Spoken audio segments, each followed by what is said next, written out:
نحمده ونصلي على رسوله الكريم أعوذ بالله من الشيطان الرجيم بسم الله الرحمن الرحيم إن المسلمين والمسلمات والمؤمنين والمؤمنات والقانتين والقانتات والصادقين والصادقات والصابرين والصابرات والخاشعين والخاشعات والمتصدقين والمتصدقات والصائمين والصائمات والحافظين فروجهم والحافظات والذاكرين الله كثيرا والذاكرات أعد الله لهم مغفرة وأجرا عظيما.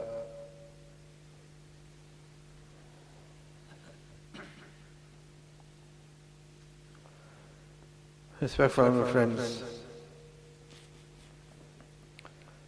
in the verse that has been recited to you, as you may have gauged, Allah subhanahu wa ta'ala mentioned some qualities of the believers.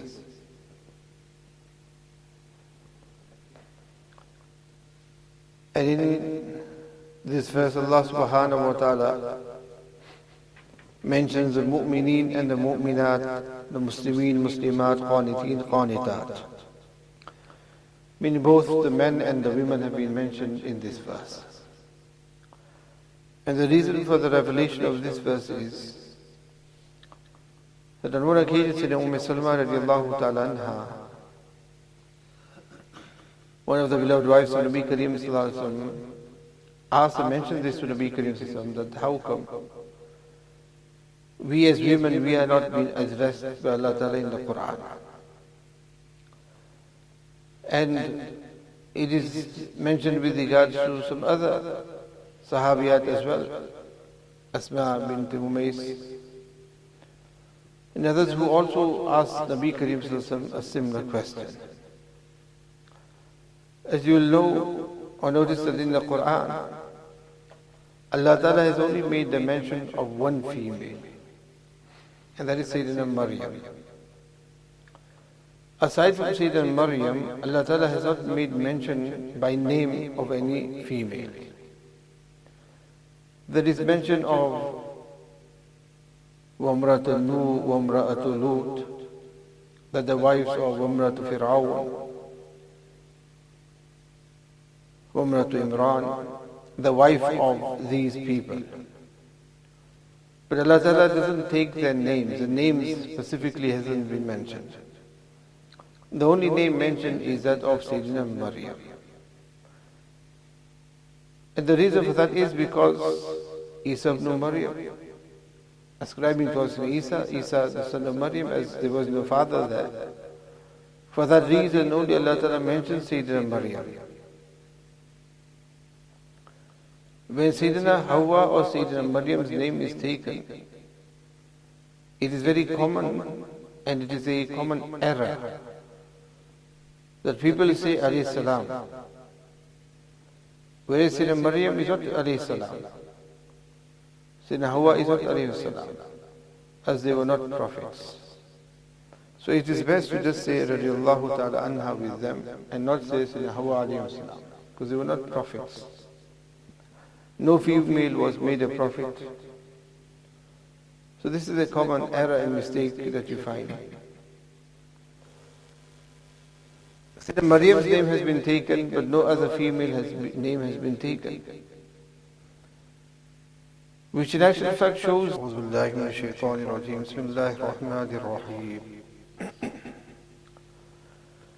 وما كان لمؤمن ولا مؤمنة إذا قضى الله ورسوله أمرا أن يكون لهم الخيرة من أمرهم ومن يعص الله ورسوله فقد ضل ضلالا مبينا وإذ تقول للذي أنعم الله عليه وأنعمت عليه أمسك عليك زوجك واتق الله وتخفي في نفسك ما الله مبديه وتخشى الناس والله أحق أن تخشى فلما قضى زيد منها وطرا زوجناكها لكي لا يكون على المؤمنين حرج في أزواج أدعيائهم إذا قضوا منهن وطرا وكان أمر الله مفعولا ما كان على النبي من حرج فيما فرض الله له سنة الله في الذين خلوا من قبل وكان أمر الله قدرا مقدورا الذين يبلغون رسالات الله ويخشونه ولا يخشون أحدا إلا الله وكفى بالله حسيبا.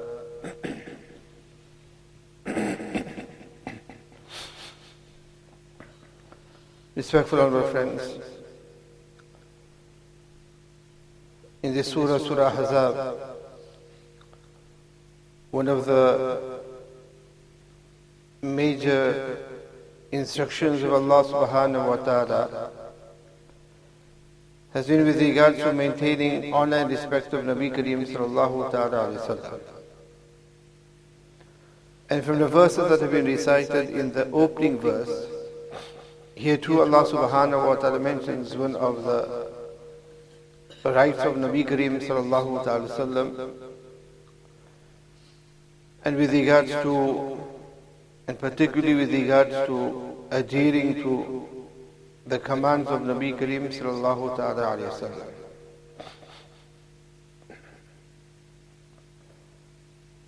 Allah Ta'ala says that وَمَا كَانَ لِمُؤْمِنٍ وَلَا مُؤْمِنَةٍ إِذَا قَضَى اللَّهُ وَرَسُولُهُ أَمْرًا أَن يَكُونَ لَهُ الْخِيَرَةُ مِنْ أَمْرِهِمْ وَمَنْ يَعْصِ اللَّهَ وَرَسُولَهُ فَقَدْ ضَلَّ ضَلَالًا مُبِينًا. Allah subhanahu wa ta'ala mentions that it is not proper for a mu'min, man wala mu'mina, believing woman, إِذَا قَضَى اللَّهُ وَرَسُولُهُ, that when Allah and His Rasul have decided a matter, that أَيَّكُونَ لَهُمْ الْخِيَرَةُ مِنْ أَمْرِهِمْ, that they exercise any choice in their affairs. وَمَنْ يَعْصِ اللَّهَ وَرَسُولَهُ, and one who disobeys Allah and His Rasul, فَقَدْ ضَلَّ ضَلَالًا مُبِينًا, and he has certainly deviated in a clear manner. Here Allah subhanahu wa ta'ala instructs that when Nabi Kareem sallallahu ta'ala sallam, when Allah and His Rasul has decided on a specific matter for a person and issued clear commands concerning a particular matter, then it's a case of total submission to it, adherence to it, obedience to it. Person should not disobey it. And this also refers to those matters which may not be obligatory upon a person, but when Nabi Kareem sallallahu alaihi wasallam had instructed this to somebody, then it becomes binding upon them, it becomes imperative upon them to carry it out. With regards to the purpose of the revelation of this verse, the specific revelation, general-wise, it applies to every person. There are a couple of incidents that have been recorded and mentioned which could be, or which were the reason for which this verse was revealed. The one incident which is pertaining to the following verses as well, which we shall come to. Aside from that, there are those Mufassirin who mention that this is with regards to the proposal of Sayyidina Julaybib, Nabi's proposal on behalf of Sayyidina Julaybib radiallahu ta'ala anhu, and other such incidents as well as that of the marriage between Sayyidina Zayd bin Haritha and Sayyidina Zainab bin Jahash radiallahu ta'ala.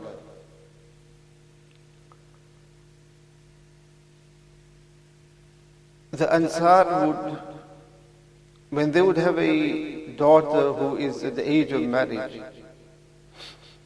and that before they would have her married to somebody else, they would give this option to Nabi Kareem sallallahu ta'ala sallam if Nabi Kareem sallallahu ta'ala sallam wanted them in marriage. Nabi sallallahu will say, well, yes or no, and there's these when Nabi sallallahu even mentioned that do not keep on sending such proposals to me. So, in this way, one occasion, Nabi Kareem sallallahu ta'ala sallam mentioned to an Ansar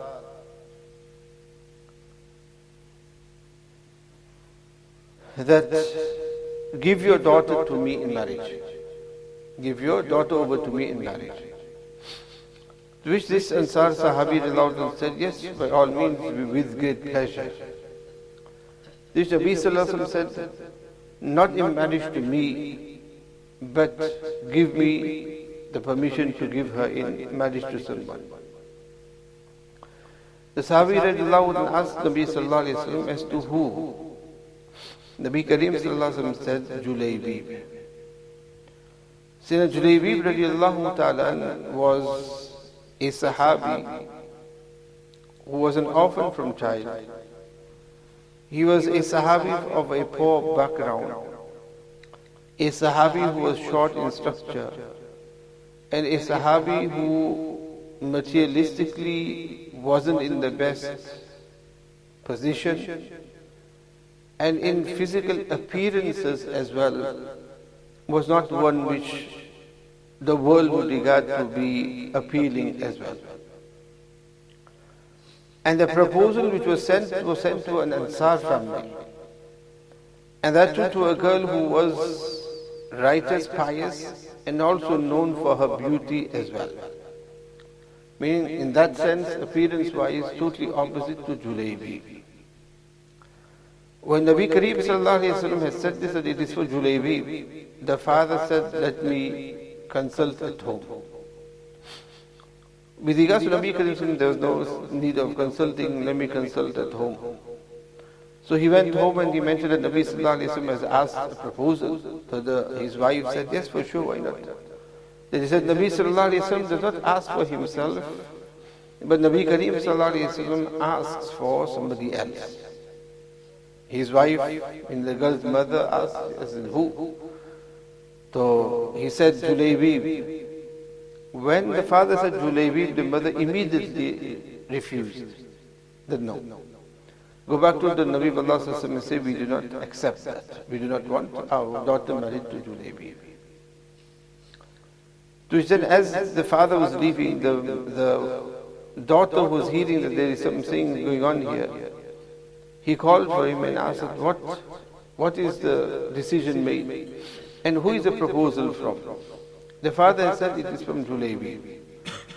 To which the daughter then said to the father that when Nabi Kareem sallallahu ta'ala sallam has sent such a proposal, then how can we reject it? And send the message to Nabi sallallahu alayhi wa sallam that we accept the proposal. And she said to the father that no harm will come upon me. That when this proposal has come from Nabi Kareem sallallahu ta'ala sallam, then what's more there to look at than the fact that this has come from Nabi Kareem sallallahu alayhi wa sallam? Then when that is the case, then no harm will come upon me. So he came to Nabi sallallahu alayhi wa sallam and he said to him, oh Nabi, you do as you wish.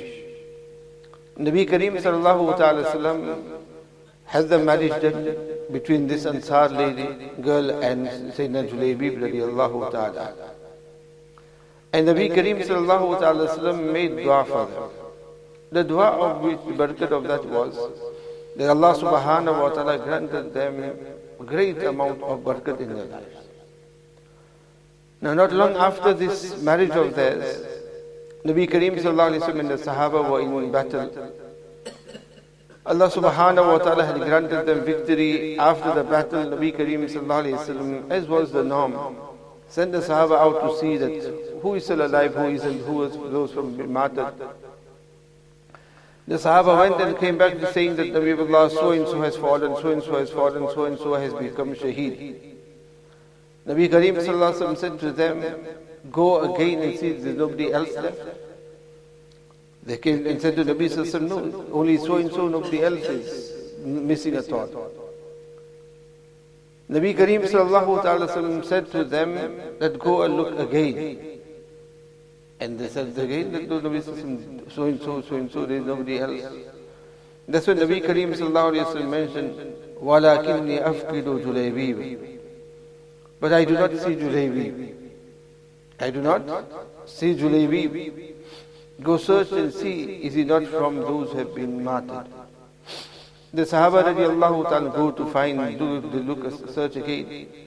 And yes, they find the body of Sayyid Julaybi radiallahu ta'ala in the midst of 7 who he had slain.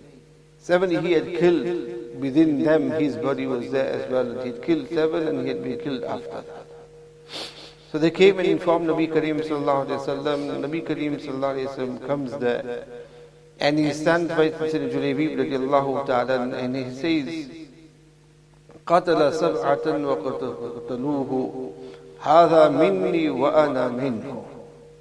Nabi Kareem sallallahu alayhi wa sallam says that he killed 7 and they killed him and he got killed. هَذَا مِنِّي وَأَنَا مِنْهُ. He is from me and I am from him. Nabi Kareem sallallahu alayhi wa sallam with his own hands then carried Sayyidina Julaybi radiallahu ta'ala and kept him in his hands until his grave was dug. And Nabi Kareem sallallahu ta'ala sallam himself had buried Sayyidina Julaybi radiallahu ta'ala. This was the position of Sayyidina Julaybi radiallahu ta'ala in the eyes of Allah subhanahu wa ta'ala. That even the angels had flooded the heavens to receive the ruh of Sayyidina Julaybi radiallahu ta'ala. One who, when he came to such proposals, people were not willing to accept such proposals. But his wife, this Ansariya Sahabiya radiallahu ta'ala, she accepted, and she accepted the decision of Nabi Kareem sallallahu ta'ala alayhi wa sallam. And after this, she became the most sought after widow. The most sought after widow she became. Why? Not because of her beauty, but because of whose wife she was. And not only that, but because of the dua that Nabi Kareem sallallahu ta'ala sallam had given her. And when asked with regards, the Sahabi was asked with regards, what was the dua that Nabi sallallahu sallam had made? He said, Nabi sallallahu alayhi wa sallam made this dua for her. Allahumma subba alayha sabban sabba. Allahumma subba alayha khayran sabba. Wa la taj'al laha aishan qadda. O Allah, pour upon her your blessings. Khair, pour upon her your blessings and khair upon her, goodness upon her. And save her from any hardship in life. And do not bring any hardship upon her in life. And pour upon her your goodness. It was this dua that Nabi sallallahu alaihi wasallam had made for her that wanted others to want to then marry her as well after she became a widow. And what earned her this dua is the fact that, as Allah subhanahu wa ta'ala mentions here, that she then did not worry about anything else. The parents were parents after all, so they wanted who they would think to be the right match for their daughter. But she did not look at that at all. And not that she didn't know, Julaybi was known amongst the people. So it wasn't a case she didn't know who Julaybi was and how Julaybi looked. She knew these things. And one riwayat is mentioned that Nabi Sallallahu sent Julaybi himself there with the proposal. And this riwayat is in Muslim Ahmad. So she knew who Julaybi was and she knew what the parents had answered as well. But for her it was a case of when this has come from the Nabi of Allah sallallahu alaihi wasallam, then why think anything else? This is something which should be accepted with the eyes closed. There will always be khair in it. And the result of that is that Nabi Kareem sallallahu alaihi wasallam had made such dua for her. And after all, as I mentioned, you can just judge from this itself the maqam and the position of Sayyidina Julaybi radiallahu ta'ala. It is not just all material statuses and standing and physical looks and that. These things do not matter in the eyes of Allah subhanahu wa ta'ala. It is how a person is, and especially how their heart is, the actions and their deeds are. these are what are referred to Allah subhanahu wa ta'ala, these are those things which are accepted by Allah subhanahu wa ta'ala. So referring to this type of incidents, as Ibn Kathir Qurtubi have mentioned that this refers to the story of Judaybib. So Allah Ta'ala mentions that وَمَا كَانَ لِمُؤْمِنٍ وَلَا مُؤْمِنَةٍ إِذَا قَضَى اللَّهُ وَرَسُولُهُ أَمْرًا أَن يَكُونَ لَهُ الْخِيرَةُ مِنْ أَمْرِهِمْ. That it is not proper for any mu'min man or woman to exercise any choice in their affairs when Allah Ta'ala and His Messenger has decided for them. And وَمَن يَعْصِ اللَّهَ وَرَسُولَهُ فَقَدْ ضَلَّ ضَلَالًا مُبِينًا. And the one who disobeys Allah and His Rasul has certainly deviated in a ضَلَالًا مُبِينًا, in a clear manner. So this is one incident that is mentioned. Dawud mentions that he was asked in Ibn Abbas radiallahu ta'ala with regards to 2 rakats nafil after Asr Salah, to which he mentioned to him that these have been prohibited, and then he recited this as well, وَمَنْ يَعْصِ اللَّهُ وَرَسُولَهُ فَقَدْ ضَلَّ ضَلَالًا مُبِينًا. That the one who disobeys Allah and His Rasul has certainly deviated, and that too ضَلَالًا مُبِينًا, in a clear manner. Just see this of this Ansariya Sahabiya radiallahu ta'ala anha, and compare this to what our obedience to Allah and His Rasul sallallahu ta'ala is, and the clear verse of Allah subhanahu wa ta'ala, the clear instruction of Allah subhanahu wa ta'ala, and the importance that when Allah and His Rasul has commanded something. Let's say this verse being specific with regards to this and that of Sayyidina Zayd bin Haritha radiallahu ta'ala, but aside from that, with regards to accepting the command of Allah and His Rasul sallallahu ta'ala, that is something that is general. Means that although we are, or we were not from that time when Nabi specifically told us something which becomes incumbent upon us, but the ta'limat, the teachings of Nabi Kareem sallallahu ta'ala, they are in front of us as it is. They are found, those are something that we are aware of and we know of. Another reason for which this verse was revealed, which is continues with the next verse as well, with the command there. Although I have recited the verses, but I'm conscious with regards to the time as well. And that is with regards to nikah, the marriage that Allah subhanahu wa ta'ala had, that Nabi Kareem sallallahu alayhi wa sallam had arranged between Sayyidina Zayd bin Haritha and the paternal cousin of Nabi Kareem sallallahu alayhi wa sallam, Zainab bint Jahsh.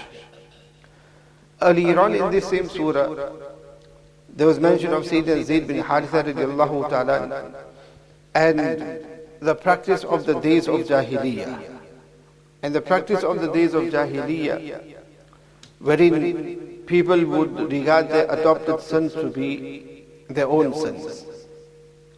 And this was something that Allah subhanahu wa ta'ala wanted to eradicate, that this is not the case. That instead of ascribing them towards the adopted father, they should be directed towards their own actual parents itself, the father itself. To which Allah subhanahu wa ta'ala mentioned, "Ud'uhum li'abaihim huwa aqsatu inda Allah." That they should be called towards their own. وَمَا جَعَلَ أَزْوَاجُكُمْ اللَّاتِي تُظَاهِرُونَ مِنْهُنَّ أُمَّهَاتِكُمْ وَمَا جَعَلَ أَدْعِيَاءَكُمْ أَبْنَاءَكُمْ. And Allah has not made your adopted sons your own sons. Sayyidina Zayd bin Haritha radiallahu ta'ala is also one who came to Nabi sallallahu alayhi wa sallam as a slave, and Nabi Kareem sallallahu alayhi wa sallam had then freed him. And Nabi Kareem sallallahu alayhi wa sallam had adopted him, due to which he became known as Zayd bin Muhammad. Zayd bin Muhammad. And then Allah subhanahu wa ta'ala revealed the verse which we just mentioned now, that those who you have adopted are not your real sons, so they should not be ascribed to anybody else but their true fathers. Due to which then the Sahaba radiallahu ta'ala stopped calling him Zayd bin Muhammad. So that was one ruling that had occurred. Nabi Kareem sallallahu ta'ala sallam had great love for Sayyidina Zayd bin Haritha radiallahu ta'ala. And aside from the name of the Anbiya alayhi salatu wasalam, Sayyidina Zayd radiallahu ta'ala, he's the only Sahabi, only other person whose name is mentioned here in the Quran. فَلَمَّا قَضَى زَيْدٌ. None of the other Sahaba, they were saying Abu Bakr, Umar, none of their names have been mentioned in the Quran, only Sayyidina Zayd's name has been mentioned in the Quran. 3 letters, say the name Zayd in the Quran when reading and you get the reward of 30. One of the hikmats mentioned as to why Allah subhanahu wa ta'ala has mentioned Sayyidina Zayd bin Haritha in the Quran for. And that is, that he had the honor of being known as Zayd bin Muhammad. What a great honor was granted to him as being known as Zayd bin Muhammad. But then when this verse was revealed, and this command had come down, now he lost that title, that attachment, association with Nabi Kareem sallallahu alayhi wa sallam in name-wise. So in return of that, Allah subhanahu wa ta'ala keeps his name alive in the Quran. And Allah ta'ala mentions his name in the Quran. A great honor that Allah ta'ala granted. And not only that, but he was the Hubb of Nabi sallallahu alayhi wa sallam. He was the beloved of Nabi Kareem sallallahu alayhi wa sallam. As Aisha radiallahu ta'ala anha mentions, that any battle in which Sayyidina Zayd was participant of, Nabi sallallahu alayhi wa sallam always made him the Amir. And there were those who disliked it as well because he was after all a freed slave. He was a freed slave. To that extent, in one of the battles that took place after the demise of Nabi Kareem sallallahu alayhi wa sallam, an army that Nabi sallallahu alayhi wa sallam had prepared during his lifetime but had not dispatched as yet, Nabi Kareem sallallahu alayhi wa sallam had appointed his son, Zayd's son, Usama, to be the Amir of that. And Nabi sallallahu alayhi wa sallam mentioned as well, that if you scorn him on this, then it is the same as how you scorned his father as well, whereas both of them are the most worthy of being the Amir. Meaning that there were those who at that time wondered that why is Zayd the Amir over the likes of Abu Bakr, Umar and others as well, when he is a free slave after all, this is his background. But Nabi Kareem sallallahu alayhi wa sallam mentioned he is worthy of it, and Nabi Kareem sallallahu alayhi wa sallam made him the Amir of it. Nabi Kareem sallallahu alayhi wa sallam has great love for him. To that extent that after his demise, his son Usama became the beloved of Nabi sallallahu alayhi wa sallam. That the Sahaba would say as well, that his father was beloved to Nabi sallallahu alayhi wa sallam and his son is also the beloved of Nabi sallallahu alayhi wa sallam now. That Abdullah ibn Umar radiallahu ta'ala once saw the grandson of Sayyidina Zayd. And seeing him, he said to the Sahaba around, that had Nabi sallallahu alayhi wa sallam seen him, Nabi sallallahu alayhi wa sallam would have loved him as well. And elsewhere he mentions as well, that had Nabi sallallahu alayhi wa sallam seen him, Nabi sallallahu alayhi wa sallam would have loved him and all the children of Ayman. Ayman was the wife of Sayyidina Zayd as well. So Nabi Kareem sallallahu ta'ala sallam had great love for Sayyidina Zayd bin Haritha radiallahu ta'ala anhu. So when he came to marriage, Nabi Kareem sallallahu ta'ala sallam wanted that he should marry who? His paternal cousin, Sayyidina Zainab bint Jahash. Now she's from the Quraysh after all. Noble family, noble standing, good appearances as well. Whereas here it's the opposite. Sayyidina Zayd was dark in complexion. Sayyidina Usama, his son, was fair in complexion. On one occasion, and because of this, the Munafiqeen were always looking for something to stir up Israel. They would always point and they would say that, look, Usama is not the son of Zayd. Usama is not the son of Zayd. One is total different, opposite complexions. On one occasion, both of them were sleeping and they were covered in one blanket. And Mudliji walked past. Mudliji was somebody who had the trait of those who would just look at people and just seeing them or seeing their hands or seeing their feet or so, they would say, look, these are one family or not. They didn't need to do DNA tests. Now that is not any Shari proof anyhow. So they didn't need to go to heavens in the laboratories and that. So one occasion, both of them were sleeping, so their heads were covered, only their feet were exposed. And when he walked past, he said, these two are related. These two are related. So Aisha radiallahu anha mentioned, Nabi Sallallahu came home and he was very happy and asked, why is he happy? He said, look, Mudliji has mentioned that they are father and son. That they are father and son. It pleased Nabi Kareem Sallallahu that, okay, this is something, although it's on a Shari aspect, but people accept these type of things, what these type of people say. So at least this will Now shut up those people who are scorning them by saying that Usama is not the son of Sayyidina Zayd. So now Nabi Kareem sallallahu ta'ala sallam proposed Sayyidina Zayd radiallahu ta'ala to Sayyidina Zainab bint Jahsh. And again, when this proposal was given there, since Zainab radiallahu ta'ala anha, as well as her brother Abdullah bin Jahsh, they declined the proposal. They declined it on the basis that we are from the Quraysh and high standing, and that, and after all, he's a free slave. A big difference as well, and looks wise as well. So they declined it at that time and were not willing to go ahead with it. That's when this verse was revealed. That وَمَا كَانَ لِمُؤْمِنٍ وَلَا مُؤْمِنَةٍ إِذَا قَضَى اللَّهُ وَرَسُولُهُ. That when Allah in His Rasul has commanded such, made such a decision, أَيَكُونَ لَهُ الْخِيرَةُ مِنْ أَمْرِهِمْ, that they exercise any choice in it. And then when this verse was revealed, that's when both of them agreed to the nikah. And Nabi Kareem sallallahu ta'ala sallam himself gave the dowry to Sayyidina Zainab bint Jahsh, and quite a wealthy dowry as well. Nabi Kareem sallallahu alayhi wa sallam gave 10 dinars, 60 dirhams, a camel which is worthy of doing work, which is useful for a person. Nabi Kareem sallallahu alayhi wa sallam gave an entire set of clothing for a female. Nabi Kareem sallallahu alayhi wa sallam also gave 50 muds of food and 10 muds of khajur, which is quite a hefty dowry. Nabi Kareem sallallahu alayhi wa sallam himself had given on behalf of Sayyid Zayd bin Haritha radiallahu ta'ala, and the nikah took place. So in this way, Sayyidina Zainab and her brother Sayyidina Abdullah bin Jahsh, they were not willing initially, because the reason for them is that, look, there was no kufuwa here. Kufuwa means that there was no similarity or equality between the two.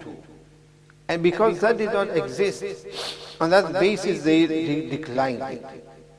Nabi Kareem sallallahu ta'ala sallam in our deen and Sharia also, there is great importance with regards to the issue, or with regards to the importance of kufuwa, of similarity in equality in marriage between the level and the status of the boy and the girl.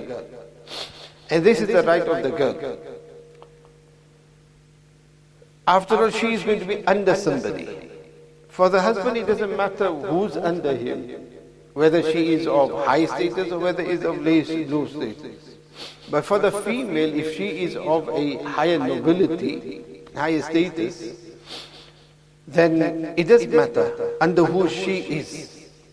So otherwise compatibility issues occur. So this is something that Deen and Sharia is a topic on its own, we don't have time to go into, has emphasized greatly on with regards to compatibility. But at the same time, there are many occasions wherein Nabi Kareem sallallahu ta'ala sallam has overlooked this as well, when there has been betterment as well. And this is also a similar occasion wherein Nabi Kareem sallallahu alaihi wasallam had overlooked this. And this was what Nabi Kareem sallallahu alaihi wasallam had decided. And then when this was mentioned to them, they had accepted it.